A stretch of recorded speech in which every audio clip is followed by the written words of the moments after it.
કોણ કહે છે કે રોમકોમ ફિલ્મની સ્ક્રિપ્ટો હવે ખતમ થઈ ગઈ છે? તો ખાસ કરીને આ જોરદાર એક ફિલ્મ આવી છે. મેં જોયા પછી મારો અનુભવ કહું તો જબરજસ્ત, આજ સુધી ના જોયું હોય ને એવી રોમેન્ટિક કોમેડી ફિલ્મો મેં જોઈ. આની અંદર સ્ટોરી એ ટાઈપની હોય છે કે બે છોકરો, મતલબ છોકરી અને છોકરો છે ને, બંને લગ્ન માટે એકઠા થાય છે અને પછી જે ચર્ચાઓ થાય છે ને, બંને એકબીજાને પસંદ નથી કરતા અને પછી એ બંને નિર્ણય કરે છે કે ટૂંક સમય થોડોક ટાઈમ આપણે એકબીજા સાથે રહીએ અને આપણા જે જૂના, મતલબ કહેવાય ને કે એક્સ ગર્લફ્રેન્ડ હોય કે બોયફ્રેન્ડ હોય એને મળીને પ્રપોઝ કરીએ.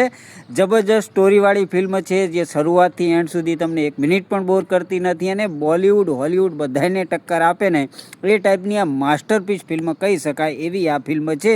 જે તમે જોશો ને તો મને ગોતતા ગોતતા તમે ફરી મારી પાસે આવવાના છો કે આવી બીજી પણ ફિલ્મો જણાવો.